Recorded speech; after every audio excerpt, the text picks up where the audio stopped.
Ever swiped your credit card and later thought, where did all my money go? You're not alone. Many people use their cards daily without really tracking their spending. It feels like money disappears, and that sinking feeling kicks in when the bill arrives. Overspending happens quickly: a coffee here, a little online shopping there, and suddenly the balance grows bigger than expected. Then comes the interest, piling up quietly in the background. It's stressful, and many people feel trapped. But the truth is, the card itself isn't the problem. The truth is, most of us never learned how to use credit cards as a tool. We just swipe and hope for the best. But imagine if instead of fearing your statement, you could use it like a map that shows you exactly where your money goes. That changes everything. What if I told you your credit card could actually help you budget smarter, not break your budget? It's about shifting the way you see it from a trap to a tool. With the right mindset, it becomes your personal guide. And that's exactly what we'll explore today. Most people think credit cards are traps, but today I'll show you how they can actually be your budgeting buddy. Hi, I'm Bella, and welcome to Money Talk channel Real Talk. Smart Money with Bella. If you want simple, practical money advice, hit that subscribe button and join our community. This video is for educational purposes only. I'll walk you step by step with easy tips, analogies, and real-life examples, so you can finally use your credit card with confidence.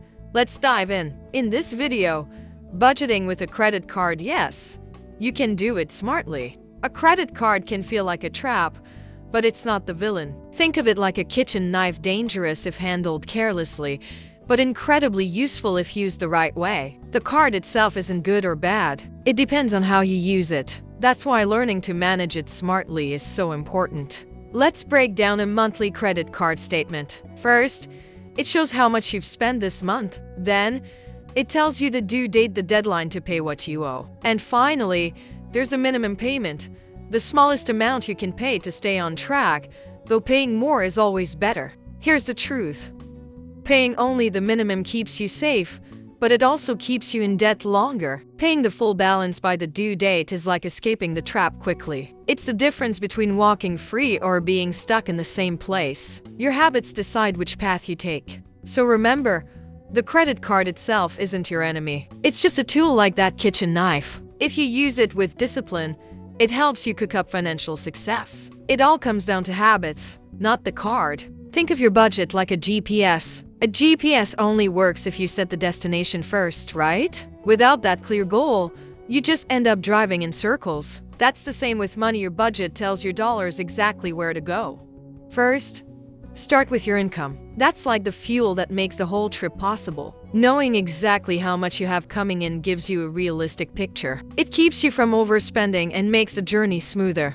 Next, list your must-pay bills, things like rent, electricity, and your credit card minimums. These are like the tolls or checkpoints on the road. You can't skip them, or the trip gets cut short. Covering them first keeps your journey on track. Finally, assign categories for your spending like groceries, gas, and fun money. Think of it like dividing your treasure into different chests. Some go to needs, some to wants, and some to savings. A simple 50-30-20 split makes the map super easy to follow. Your credit card can be more than just a way to pay. Think of it like your personal diary, automatically recording every purchase you make. No need to jot things down by hand, it's already tracking for you. It's like having a smart assistant that remembers every dollar you spend. When you use your card, every swipe is like writing a line in that diary. It makes your spending history clear and easy to read. Instead of scattered notes, you have one organized record. That's how your money story starts to make sense. Here's a smart tip.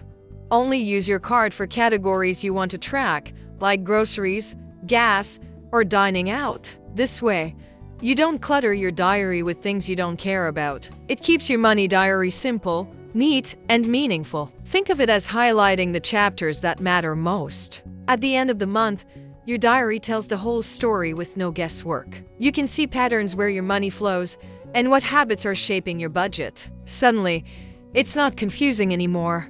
It's clear. That's how you take control with confidence. Sometimes we don't think much about interest, but it's like leaving food out on the counter. At first, it looks harmless, but the longer it sits, the bigger the mess gets. Just like spoiled food, Interest can spread and make your financial plate really messy. That's why paying attention early is so important. Interest works silently in the background, and before you know it, your balance has grown. What started as a small amount can turn into a much bigger problem. It's sneaky, and it grows when we're not paying attention. That's why avoiding the trap is key. Here's an example. If you spend $500 and just leave it without paying, interest can make it grow into $650. That's like paying for something once and then paying for it again just because you waited too long. Nobody wants to double pay for the same thing. That's the true cost of interest. The smart move is to pay your balance in full whenever you can. And if that's not possible, set up a clear plan to pay it off step by step. It's like cleaning up after a meal. If you do it right away, it's easy. But if you leave it, the mess only gets worse. Sometimes using a credit card can feel like driving on a fast highway. If you're not careful, it's easy to lose control and overspend. That's why we need spending guardrails, just like the ones that keep cars safe on the road. They don't stop the drive, but they keep it safe. One smart guardrail is setting spending alerts. This way, your phone pings you the moment you spend more than you planned. It's like a friendly co-pilot reminding you to slow down. Instead of surprise bills, you get gentle nudges to stay on track. Another bump in the road you can set is lowering your card limit. This is like choosing a smaller tank for your car. It keeps the trip fun but prevents you from going too far. With a lower limit, overspending becomes harder. It's a simple trick that quietly protects you. And finally, try carrying only one card at a time. Think of it as traveling light, less baggage, more freedom. With just one card, you'll make better choices and avoid temptations. It's a simple way to enjoy the journey without extra weight. Rewards can feel exciting, almost like finding treasure after a long adventure. They give us a little thrill, like sprinkles on top of a sundae. But remember, sprinkles are not the ice cream itself. The real value is in how we spend, not in chasing tiny perks. Sometimes we overspend just because we want to earn a few points. Imagine buying $1,000 worth of things you don't need just to get a $10 reward. That's like climbing a dangerous mountain only to find a pebble at the top.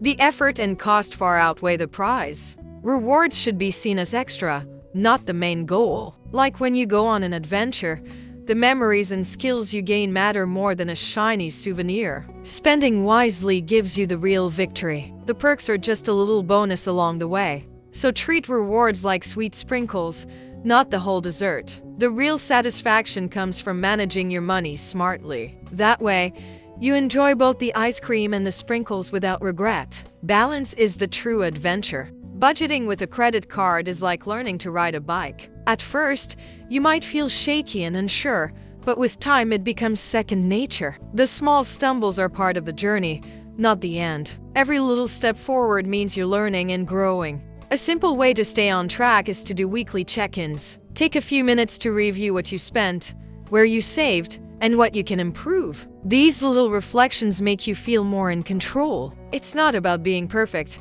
but about building awareness. Don't forget to celebrate your small wins. Paid your bill on time? That's progress. Stayed under your budget? That's growth. These little victories give you energy to keep going.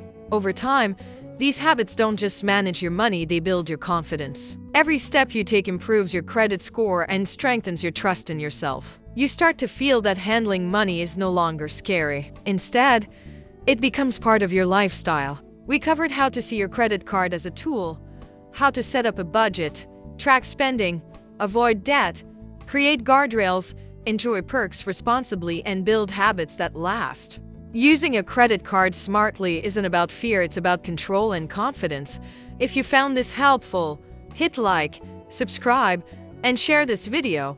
And tell me in the comments what's your biggest challenge when it comes to using credit cards. This is Bella with Money Talk Channel Real Talk. Smart Money with Bella. Until next time, take care of your money, and it will take care of you.